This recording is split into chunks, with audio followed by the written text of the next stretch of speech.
It was a quiet Sunday. Sunlight on wet grass, birds fluttering, wind chimes tapping the breeze. The kind of morning you forget until it becomes the last one. He was 9, my little brother Ethan, wide-eyed, always asking questions, always barefoot near water. That day he ran ahead. It was just a family picnic. No storms, no arguments, just sandwiches, laughter, and the river. And then he was gone. 1 second he was chasing a red frisbee down the slope. The next, just emptiness. No splash, no scream.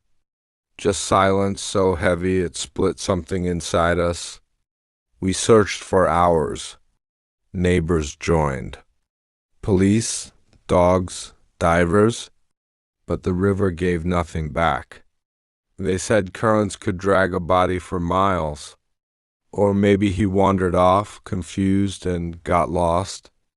But I remember the way our mother fell to her knees, as if she knew it wasn't normal, that this was wrong. Too quiet, too sudden.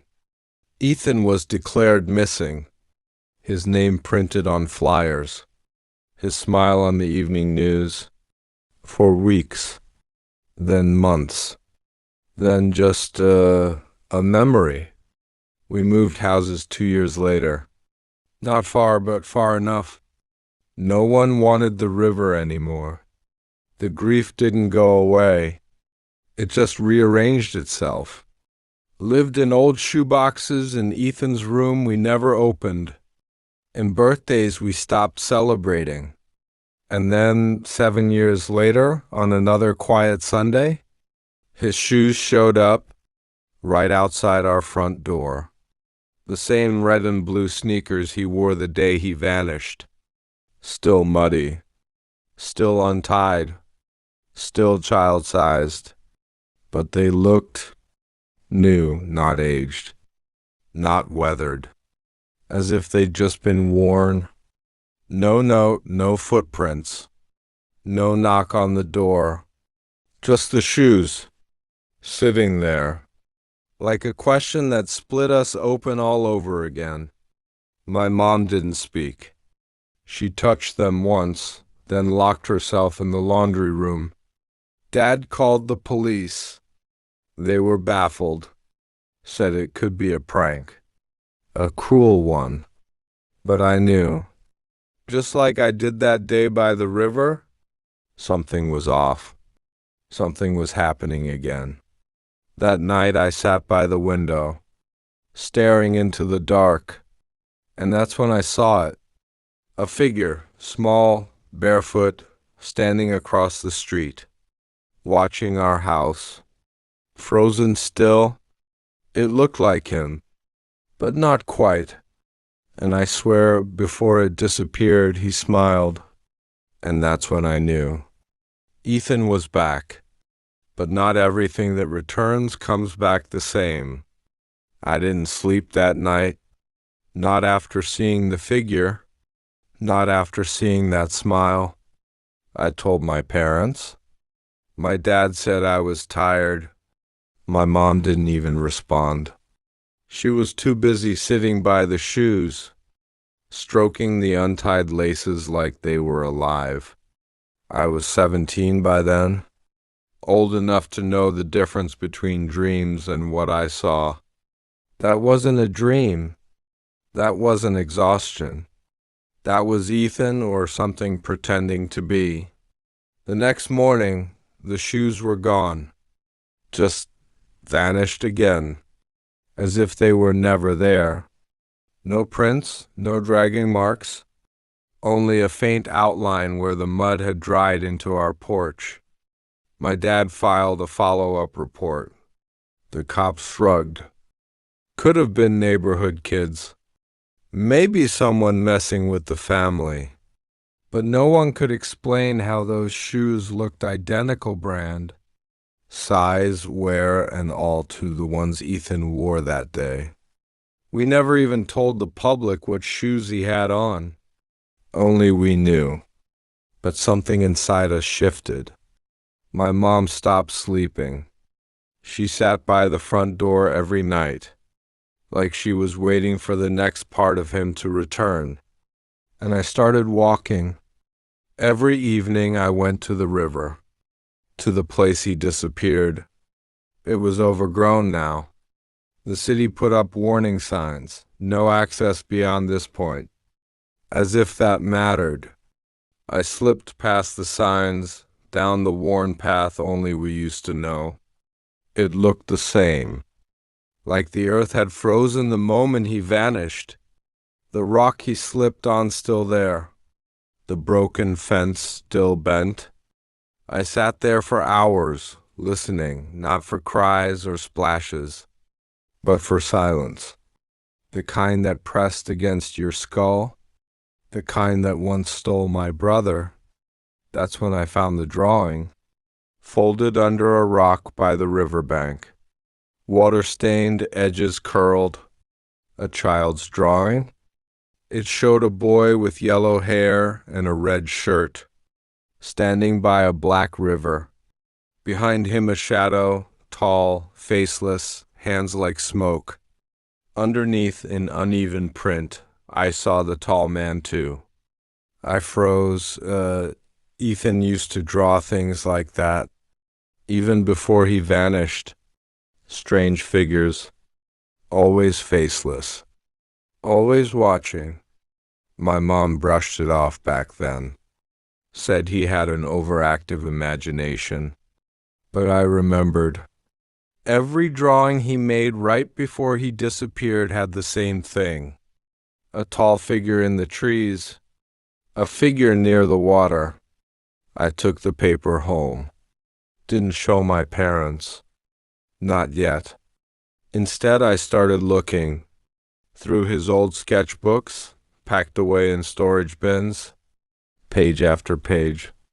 There he was, that same tall man, sometimes near a house, sometimes standing beside Ethan, always with long arms, always featureless.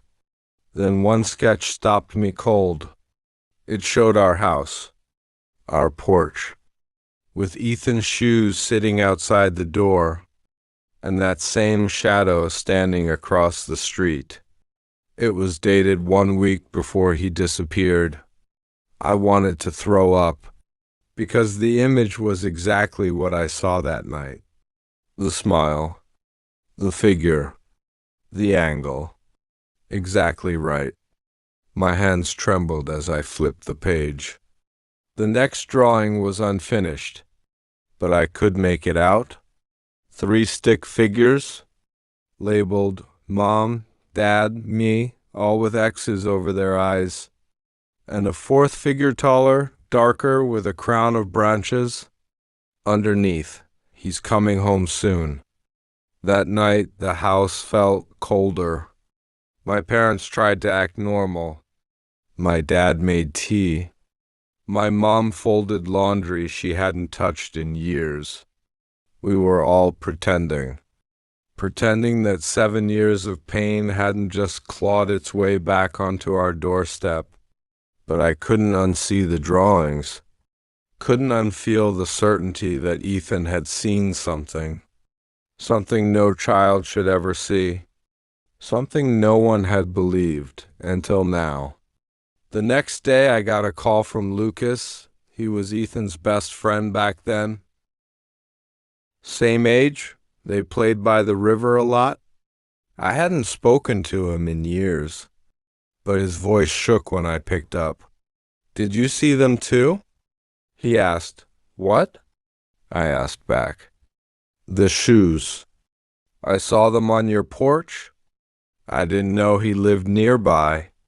Apparently, he'd passed by that morning walking his dog. He said he stopped cold because he recognized those shoes. He even remembered the small doodle Ethan had drawn on the rubber. Sola tiny lightning bolt in Sharpie. It was there, he said. I stayed quiet. Then he said, "I've been seeing him too." My stomach dropped. "What do you mean?" He hesitated. I've seen Ethan outside my house, in my backyard, once at my school, but he doesn't look the same. He's taller, but not older. His face looks wrong, too smooth, too still, like a mannequin. I nearly dropped the phone. He said one last thing before hanging up. He tried to talk to me once, but his voice sounded empty, like he forgot how to be human. I sat in my room for hours after that call, just staring at the drawing. The one with the figure wearing a crown of branches. Was Ethan still alive, or had something taken his place? That night, I didn't go to sleep. I waited by the window, lights off, curtains drawn. The wind howled through the trees like it remembered something it wasn't supposed to. At 2:13 a.m., my motion light clicked on. I froze. There he was again, standing on the sidewalk in front of our house. Same red shirt, same muddy jeans, same stiff, motionless posture like he'd been posed there by something else. I pressed my face closer to the glass. It was Ethan, but not. His face was pale, too smooth, like plastic under skin. His mouth curled in that same smile-wide, unnatural. Then his head turned, too slowly, too far, like a doll on a broken hinge. His eyes met mine, empty, hollow, but something behind them flickered. For just a second, like a scream trapped beneath ice. I gasped, and the motion light snapped off. When I looked again, he was gone. Not a single footprint, no shadow, just the quiet hum of our dying porch bulb. The next morning, I found something tucked under our doormat. A sketchbook. Ethan's, the same one he carried everywhere before he vanished. I flipped it open with shaking hands. It was dry, untouched by time. Pages and pages of drawings, mountains, rivers, animals. Then they started, getting darker. The tall man appeared again, now closer, now reaching. One drawing showed a group of children at the riverbank, all with their mouths open, all with the same black X where their eyes should be. The figure stood behind them, arms stretching wide, hands like tree roots. Another page. Just a doorway, pitch black. With the caption, "He brought me through this." My skin crawled. I turned the page and stopped breathing. It was a drawing of our house. Current day. Same cracked paint on the porch. Same dying rose bush near the mailbox. And in the window me, drawn perfectly. Even the scar above my eyebrow. Underneath, one word. Remember. I slammed the book shut. I hadn't told anyone about the scar. I got it just last year. There was no way Ethan could have known to draw that, unless it wasn't a memory. Unless it was now. The next day, Lucas showed up at my door. He looked pale, tired, like he hadn't slept in weeks. "I think it's getting closer," he said. "What is?" He looked around nervously, then pulled out his phone and showed me a picture of Ethan standing in the woods behind his house. Same red shirt, same expression. But this time, his eyes were completely black. Not shadows, not lighting, just black, like someone had erased them. Lucas said the photo was taken by a wildlife cam his dad had installed. 3 hours later, the camera was smashed. Clawed apart, no prints. No animals nearby. Just that one image. That's not your brother anymore, he said. I wanted to argue, wanted to scream that Ethan was still in there, trapped, waiting. But the truth was pressing in heavy, unrelenting. Something had come back, and it was wearing his face. We started digging, back into old police files, local legends, historical maps, and we found something. The Riverbank area used to be part of a settlement called Hollow Run, abandoned in the early 1900s. Locals back then called it the Watcher's Bend. According to archived articles, 3 children disappeared in 1904 from the same spot. Only one was ever found. He'd washed up 5 days later. Shoes missing, eyes wide open. No heartbeat. The strange part? A drawing was found tucked into his coat. It showed a tall, shadowy figure standing at the edge of the water, with 3 stick figures behind him. The article called it an unsettling curiosity. I called it a match. Ethan drew that same figure, the same posture, the same crown of branches. It wasn't a new thing. It had happened before. That night I dreamed of the river.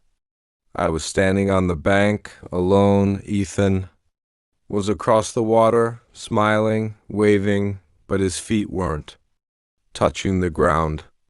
They hovered inches above the mud. Behind him, the trees began to bend, as if something massive was moving through them. Then I heard it, a voice, not spoken, felt. It whispered my name. Not just Josh, but Joshua Allen Carter. My full name. A name I hadn't heard since my grandmother passed. Then came the final whisper. You were supposed to come too. I woke up gasping, my heart thundering, sweat freezing on my skin. I checked my window, nothing. Then I looked down. A pair of muddy footprints, fresh, leading from the window to the edge of my bed. The next day we went back to the river. Lucas brought a shovel. I brought Ethan's sketchbook. We didn't know what we were digging for, but we knew something was buried there. We followed the drawings, the landmarks, the crooked tree, the cracked stone. And then we found it. Not bones, not clothes. A door, half rotted, half buried, not connected to any structure. Just a door flat in the earth. I dropped to my knees, brushed the dirt away.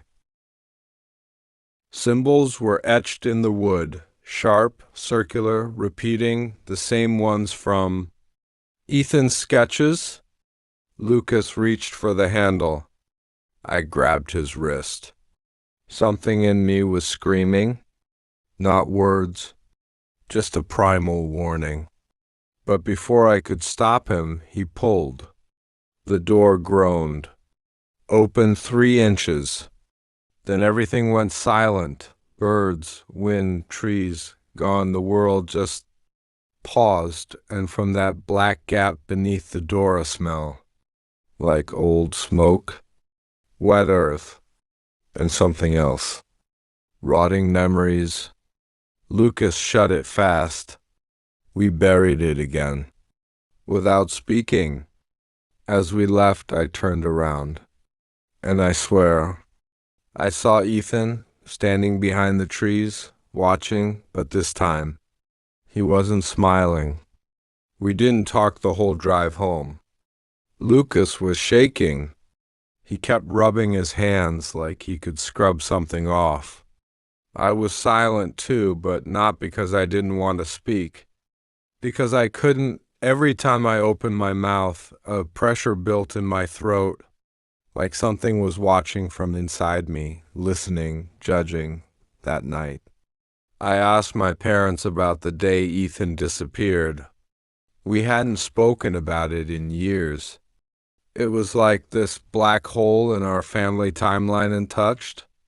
Untouched for a reason. Mom hesitated, then quietly brought out an old metal tin from the top shelf of the pantry. She handed it to me without a word. Inside, photos of Ethan, clippings from newspapers, a small flashlight, and a tooth is still baby-sized, still streaked with dried red on one end. "Where did you get this?" I asked. Her hands trembled. "I found it on our porch. 2 days after he vanished." She never told the police. She said something inside her whispered not to. Dad didn't believe in feelings like that. But Mom did. Still does. She said the night it showed up. She had a dream of Ethan standing at her bedside, holding a wet piece of bark. He said only 2 words, "Don't dig." I barely slept. The next morning, Lucas called. His dad was gone. Not gone like left for work, gone like vanished. His truck's in the driveway, phone on the charger, wallet on the table, and the back door was wide open. Police thought maybe he wandered off, but Lucas knew better. "He opened that door, Josh," he said over the phone, and something followed him back. He sounded like he was breaking, crumbling from the inside. "I heard whispers last night," he added. "They kept saying, 'One in, one out.'" I went to see him. His house felt heavy. Not haunted, just infected. Something wrong in the foundation. We checked the wildlife cam again. There was a new image. Not of Ethan, of his dad, but distorted, like his limbs were too long, too many joints, and where his mouth should have been a hollow shape, like it had been carved open and never closed. Lucas unplugged the camera and smashed it with a hammer. We both jumped when his front door slammed shut. No wind, no one outside. Just the two of us, breathing too fast, hearts pounding in sync. We weren't safe. Not anymore. That night, I took the sketchbook again, sat in bed, turned to the last blank page, and just stared. My hands started moving before I even realized. I was drawing fast, obsessive. When I looked down, it was the door again, buried, splintered, but open. And inside the open black, square 2 eyes, human, wide, terrified, and below it, in shaky letters, "He's still down there." I called Lucas. "We have to go back." He didn't answer right away. Then finally, quietly, "I know." It was just after midnight when we returned to the Riverbank, shovels, flashlights, sketchbook in my backpack. The stars above us seemed wrong somehow. Too still, too sharp. We dug for over an hour until the wood creaked again. The door was rotting worse now, covered in black moss and something that smelled like old pennies and wet dirt. We stared at it, both of us trembling. Then, without speaking, we opened it. This time the silence didn't fall. Instead, a hum rose up from below, not mechanical, not natural, more like remembering. The hole beneath wasn't deep, just enough for one person. I lowered myself first. It wasn't cold. It wasn't warm either. It was still, like air that hadn't been disturbed in 100 years. I reached the bottom. A dirt chamber. No walls. Just roots twisting around me like ribs. Lucas followed. Our flashlights flickered, then steadied. And there, etched into the dirt walls and finger-scraped lines drawings, hundreds of them, all childlike. All wrong, eyes, doors, children standing in rows. One showed a house on fire.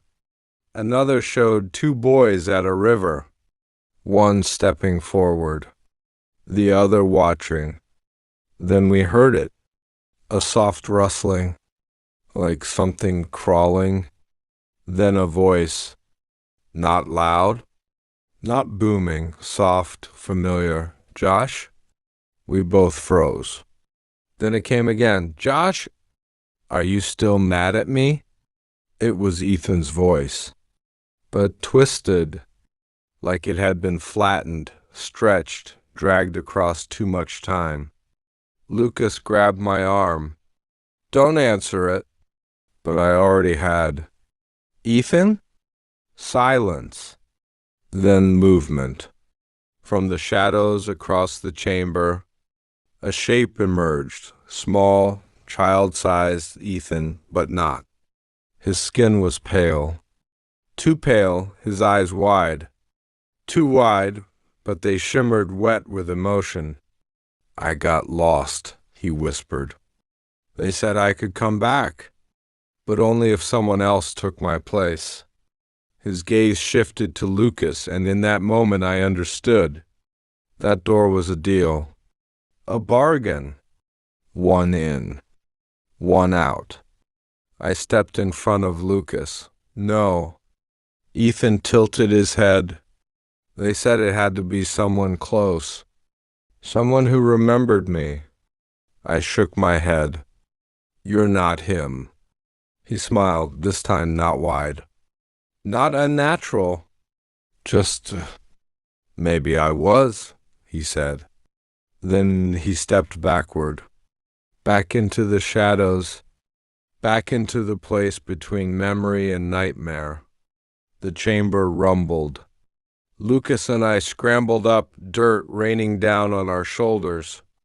We pulled the door shut just as something below let out a sound, like laughter and crying wrapped together.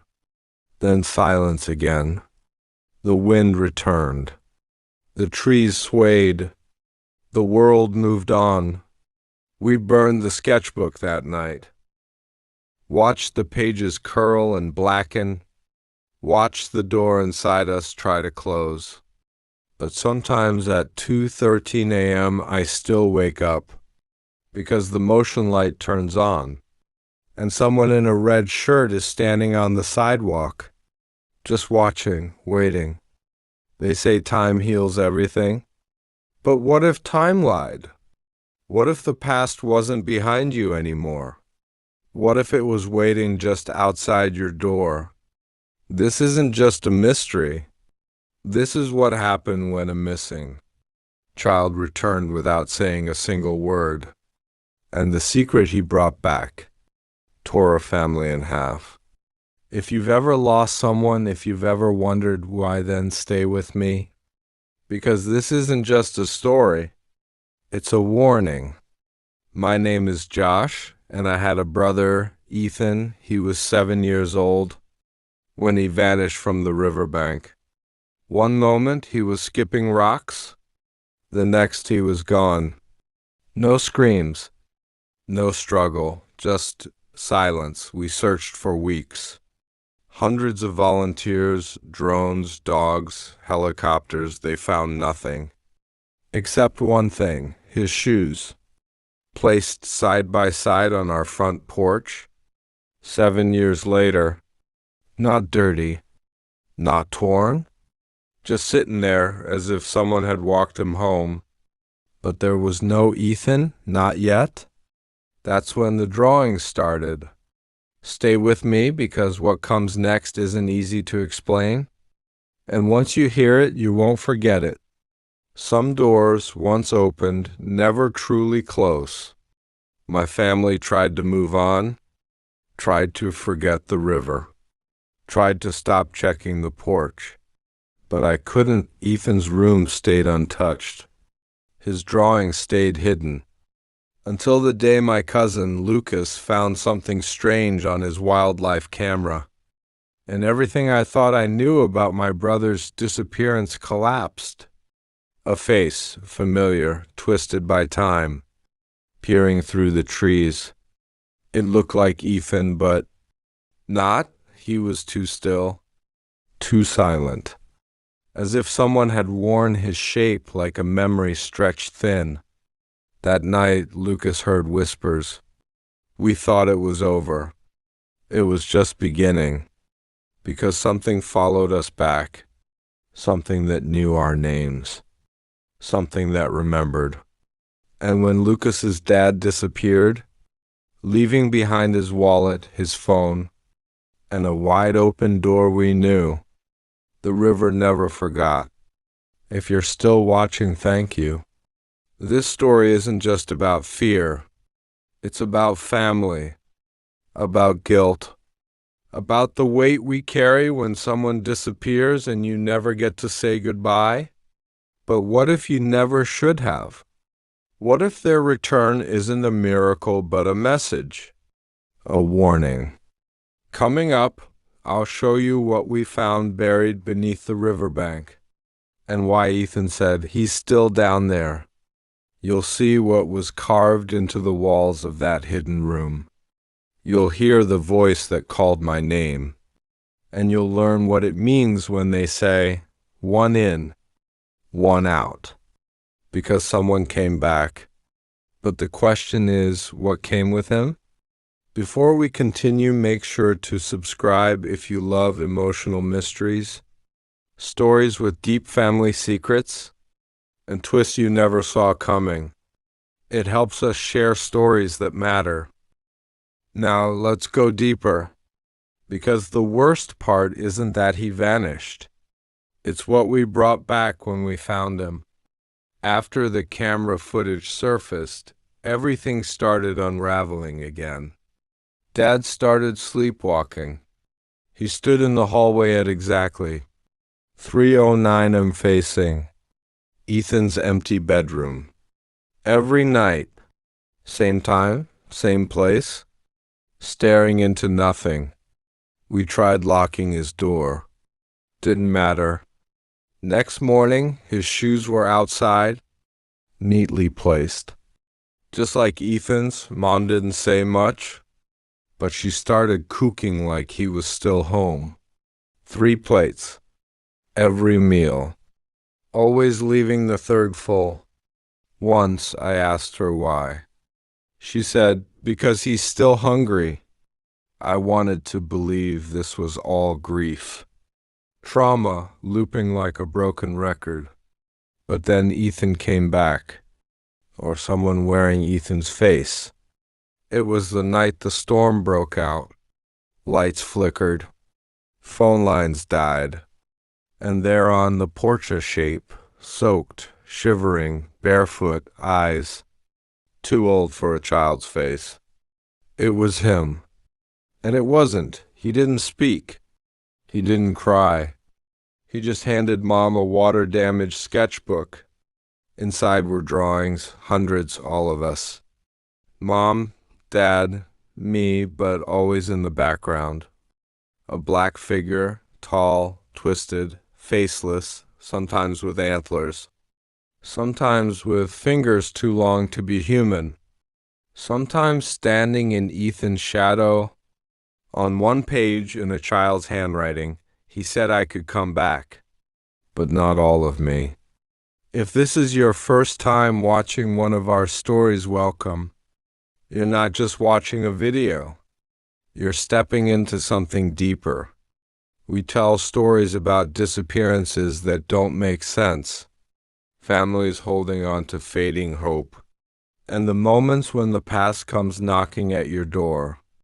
If you're still here, comment "still watching" so we know you're with us through the next part. Because what happened next at the riverbank should have never been found. There was a reason the shoes came first. There was a reason Ethan never spoke. And what we dug up beneath the willow tree changed everything. Smash that like button if the mystery's pulling you in. Subscribe for more emotional stories with real suspense and heartbreak. And now let's return to the river, because it never let go. And neither did we. The sketchbook haunted us. Mom wouldn't put it down. She flipped through the pages like answers were hiding inside. But it wasn't just drawings. It was a timeline, and clues we didn't notice until it was too late. One picture stood out. It was the riverbank, the exact place Ethan vanished. But something was wrong. Drawn in black crayon, a door, right in the middle of the water, standing upright, like it belonged there, and beside it, a figure holding Ethan's hand. Dad said it looked like an imaginary friend. I didn't agree. Its face was a mirror. Literally, shards of silver scribbled across what should have been its face. And its reflection? Our house. We took the sketchbook to a child psychologist. She asked us to leave it. She said she'd analyze it page by page. That night she called us. And she wasn't calm. She said, "Some of these drawings show things that haven't happened yet." The next day, she didn't show up for work. She vanished. No signs of a break-in, just her cell phone on the table, and a final note scrawled on paper. He sees through them now. Tell Ethan to stop drawing. We burned the sketchbook. Or we tried. The flames curled the pages, blackened the edges, but the images didn't burn. They stayed, almost like the paper refused to forget. We buried it instead, behind the shed, under 6 feet of dirt, and tried to move on. But the real twist was what Ethan said next. It was the first time he spoke since returning. We found him in the backyard, sitting beneath the willow tree. He looked older in the shadows. "Do you want the truth?" he asked softly. We nodded. He didn't blink. Then he said, "I was never alone there." He made a copy of me. And I think I'm not the one that made it back. Dad went pale. "What do you mean?" Ethan pointed toward the house. "Go check my room." We did, and what we found made me stumble backward. Under the bed, another pair of shoes, caked in dried mud, but not Ethan's size. They were bigger, older, the soles were worn through, and tucked inside one of them, a tooth. I remember dropping it.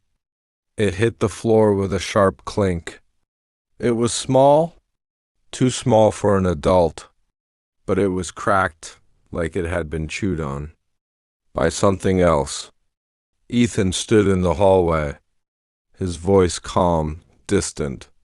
He said if I drew enough, he could find the right door. He needed something that belonged, something real.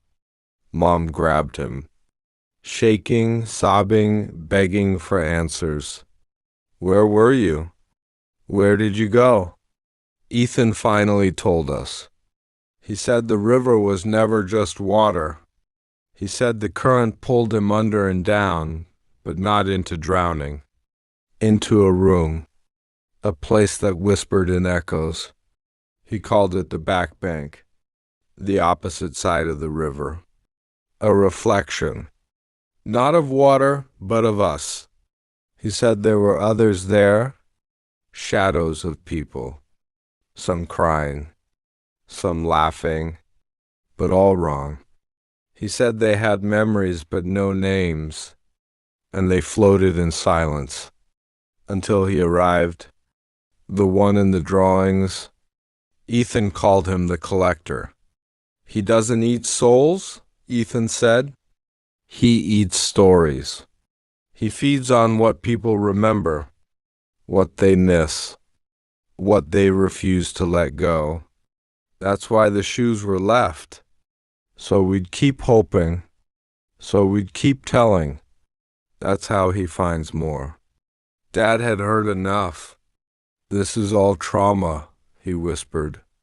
None of this is real. He stormed out. But later that night we found him by the river, staring into the water, mumbling something. I leaned in, and I swear I heard him say, I see her reflection. But she's not here. Mom froze, because she knew who she was. Our older sister Eva, she died when I was 4. She drowned at that same riverbank. Or at least that's what we were told. But no one ever found her body, only her shoes. That's when the pieces clicked. This wasn't about Ethan. This wasn't about memory. This was about exchange. The collector doesn't take randomly. He takes what we mourn, what we bury but never let die. Ethan sat on the porch, quiet as ever. Then he turned to me. There's one more door. I asked what he meant, but he just pointed to the reflection in the window. There behind our house, a second willow tree, but outside there was only one. The other existed only in the glass. I turned around fast. Nothing was there, but Ethan whispered, sometimes the door doesn't open until someone believes it. And that night I believed. I walked to the river, and the water was still, too still, like glass. Then I saw it. The door from the drawings, wooden, crooked, floating just above the water. No hinges, no frame, just a rectangle of dark. I reached out, but Ethan screamed from behind me. If you touch IT, you'll forget who you are. And in that second, it clicked. That's how he wins. That's what he feeds on. Not just memory, identity, you forget who you are, and he gets to rewrite it. That's why Ethan came back so quiet, so lost. Because maybe he wasn't Ethan anymore? Or not only, he was part of the back bank, a souvenir, and something had come through with him. That night, no one slept. Ethan stood by the window, watching something we couldn't see. He whispered under his breath again and again, don't let it in. Mom asked him why. He didn't answer. Instead, he opened the freezer and pulled something out, wrapped in foil, frozen solid. He handed it to Dad. Open it, Ethan said. We unwrapped the foil slowly. Inside was a mirror, small, cracked, fogged with time. Where did you get this? Dad asked him. Ethan looked away. She gave it to me. Who? Who? He paused. Then Eva. Mom dropped her mug. It shattered across the tiles. We stood in silence, listening to the wind outside, because we all knew Eva had drowned years ago, and we never found her. Where is she now? I asked softly. Ethan's voice shook. She's trying to come back, but not the same. She says we'll have to choose. We didn't know what that meant until 3:17 a.m. when the doorbell rang. Dad grabbed a flashlight. Mom held her breath. I watched Ethan, his eyes wide with fear. No one answer it, he said. But we were already moving. Dad opened the door slowly, and there on the front steps was Eva, or what looked like Eva, same eyes, same long hair, but she hadn't aged a day. She should have been 21, but this girl was 14. the exact age she was when she drowned. "Mom?" the girl whispered. Her voice was soft, but hollow, like it wasn't meant to echo in this world. Mom ran to her, held her like oxygen, crying, gasping, shaking. Eva didn't move. She let herself be hugged, but didn't hug back. Just stood there, eyes wide open. And when Mom let go, Eva smiled, just slightly, but not like herself. We brought her inside, wrapped her in blankets. She didn't remember much, or at least she claimed. "Where were you?"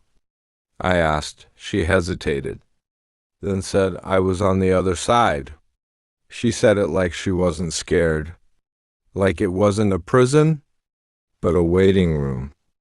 "I watched you grow up," she told me. "I saw every birthday, every candle, every wish." I asked how. She just tapped her temple and said, "He let me keep one eye. The dad called the hospital. They said they'd send someone." But the line glitched. The voice on the other end distorted, repeating itself. Again and again, "Do not look behind her." The phone went dead. I looked at Eva and my stomach turned, because behind her, not directly but in her shadow, was something else. A longer outline, thin arms, no neck, a silhouette with antlers, jagged, branching, sharp. It flickered. When she moved, gone in the light, clear in the dark. That night, Ethan came to my room. He held a notebook, the one we burned, but it was back. Pages fresh, drawings, worse than before. He opened it to the last page. It was a house, our house, on fire, but no flames, just smoke made of faces, crying, begging, melting into the clouds.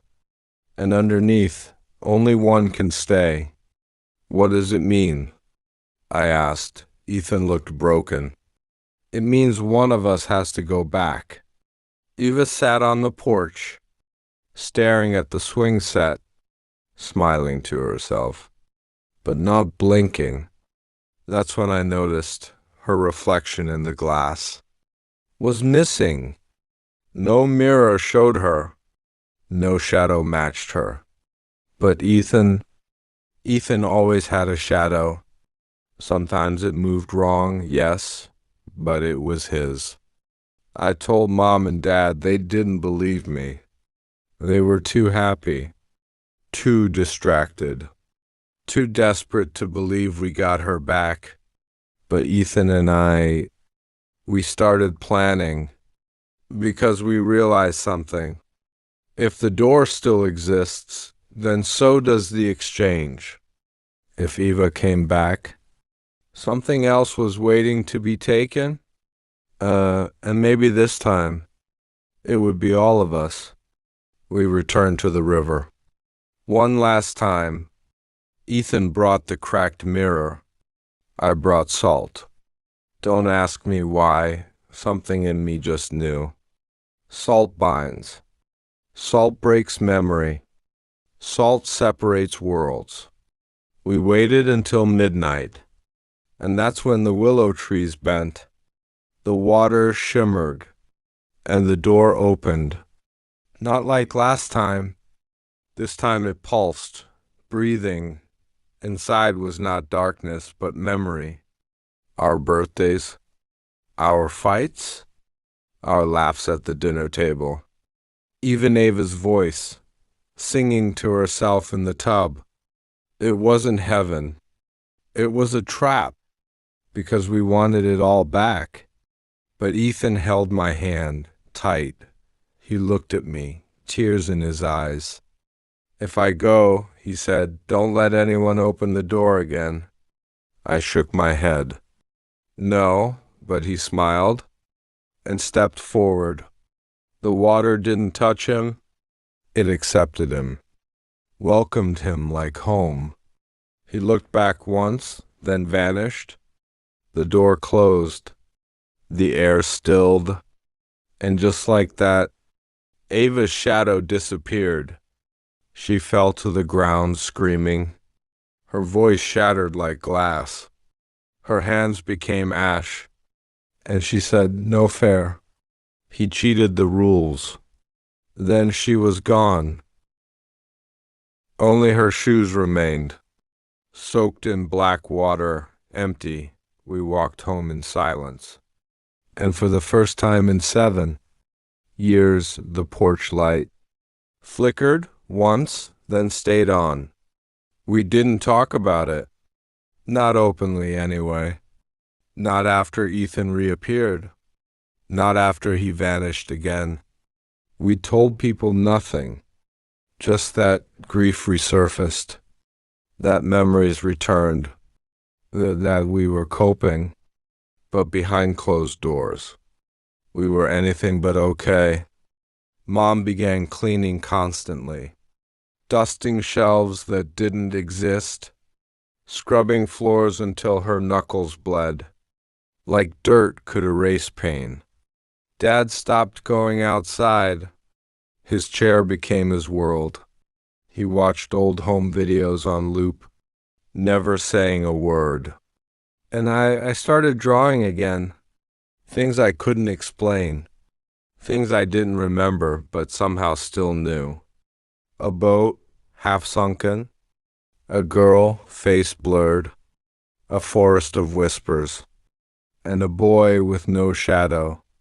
One day, Mom asked softly, "Do you think it's over?" I looked up from my sketchbook and told her the truth. "No, but it's quiet now." She nodded and started crying. No sobs, just tears, like her body was done pretending. I hugged her tight, for the first time since Ethan's shoes returned, and for once she didn't flinch. We didn't fix each other. We didn't find closure. But we started speaking again. Small things at first. Dinner conversations.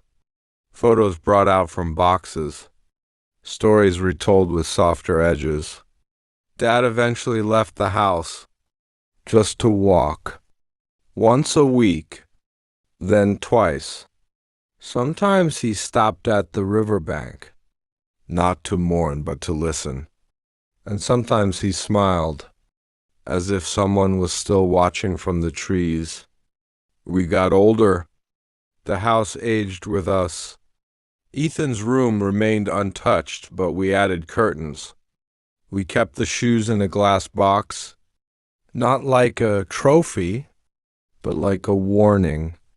Because the real truth is, we didn't lose Ethan once. We lost him twice. First to the river, then to whatever came back. But somehow, in the middle of all that silence and sadness, we found each other again. I remember asking Dad, "Do you still believe he's out there somewhere?" He looked at the clouds and said, "I think some part of him is, and I think he's keeping it safe for us." I didn't ask what it was. Hope? Memory? Something more? Maybe he didn't know either. Maybe it didn't matter. Because despite the fear, despite the nights, I still wake up to water sounds. We live. We breathe. We remember. And we keep going. I write now. Not stories like this, but letters. To Ethan, sometimes I leave them under his shoes. Sometimes I burn them by the river. But either way, I think he reads them. And if you're still with me, still listening to our story, hope you understand this much. Not all disappearances are about being taken. Some are about being traded. A memory for a body. A shadow for a name. A secret for silence. And if the river ever calls, Don't answer. Let it whisper. Let it lie. But don't follow. Because some stories aren't meant to end. They're meant to echo. Just like Ethan's laughter. Just like Ava's shoes. Just like the silence we keep pretending isn't watching. So if you ever lose someone and they come back unchanged, ask yourself what stayed behind in their place. Because love will make you accept anything wearing a familiar face, even if it's hollow inside, even if it remembers everything except who you are.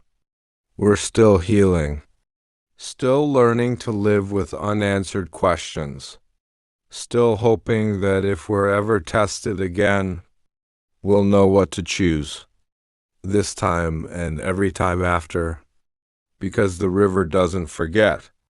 It just waits and watches and wonders, who's next? Thank you for watching this emotional mystery story. If it gave you chills or made you tear up just once, please consider supporting this channel. Like this video if you believe some wounds never truly fade.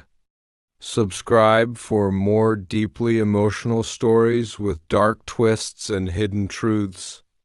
Share this video with a friend who loves mysteries, disappearances, and stories that never leave your head. And remember, some people come back whole, some don't, and some come back for you. I'll see you in the next story. Just don't look away from the water too long.